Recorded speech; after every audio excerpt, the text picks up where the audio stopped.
Hey, what's up folks? It's Jang here from UltimateRC.com giving you a quick run through of the features of the just announced Traxxas XO 100 mile per hour plus supercar. Now, all of the information is publicly available now at Traxxas.com, and if you want to talk about the Traxxas XO, be sure to check out the discussion thread about it in the RC Industry News Forum at UltimateRC.com.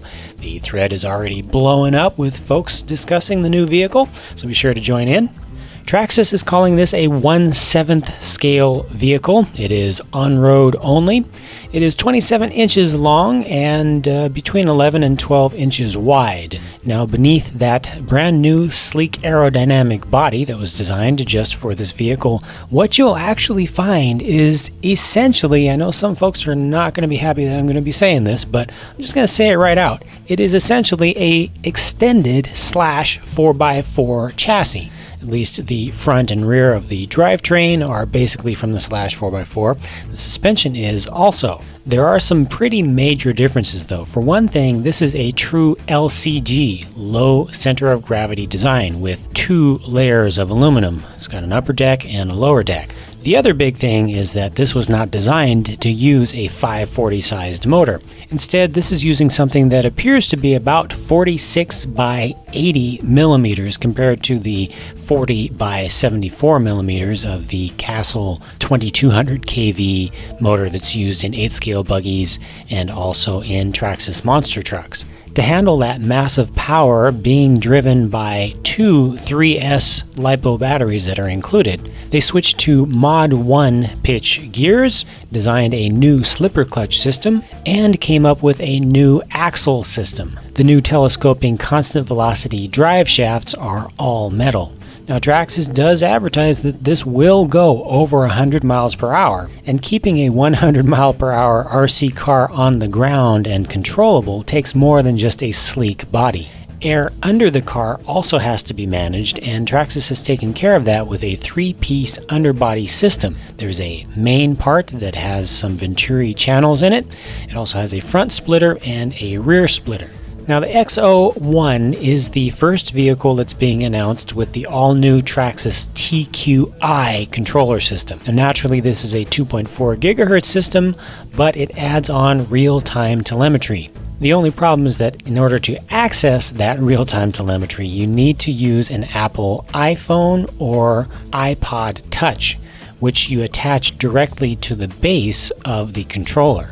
A new Traxxas Link app that you download onto your device will talk directly to the transmitter, and of course the transmitter will be talking back and forth to the vehicle. Screenshots of the Traxxas Link system show that it helps you to manage your model memory. It also gives you easy graphical user interface control of all of the settings in your radio.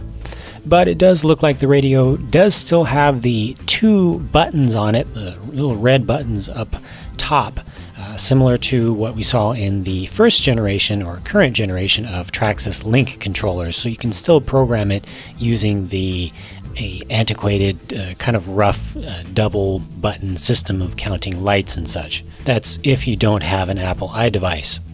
Now, if you don't have an Apple iDevice to use with the TQI system, there is one major problem that we see in the fine print on the Traxxas pages about the XO. It says 100 miles per hour plus requires, and I quote, unlocking the electronic speed governor through the TQI radio utilizing an iPhone or iPod Touch. Unlocking 100 mile per hour plus speed requires the Traxxas Link application and an iPhone or iPod Touch. If you don't have an iPhone or an iPod Touch, they're trying to tell you that you're out of luck at actually getting the speeds that are advertised. That kind of sucks. Hopefully, the Castle-based speed control will allow you to use a Castle Link system to connect it to your computer and turn off that RPM limiting feature. Or is it torque limiting? We don't know yet. Hopefully it's not something that's proprietary to the receiver that's going to actually be looking at the telemetry in real time and limiting just your speed regardless of your gearing.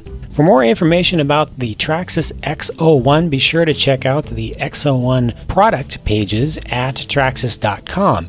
If you want to talk about the vehicle, if you want to comment on it, ask questions about it, rant about it, rave about it, talk about it with other RC enthusiasts, be sure to check out the Traxxas XO1 announcement thread in the friendly forums at ultimaterc.com. If you're viewing this on YouTube, don't leave a comment in the comments field. Nobody reads those and most people never respond to them. YouTube is great for watching videos, so watch videos on YouTube. If you want to have a discussion, visit a discussion forum, like the forums at ultimaterc.com or your own favorite RC site, and join the discussion there. That's it from me for now about the Traxxas XO1. I'll be following the announcement thread about it, and I'll be talking to you again in the next video. Bye for now.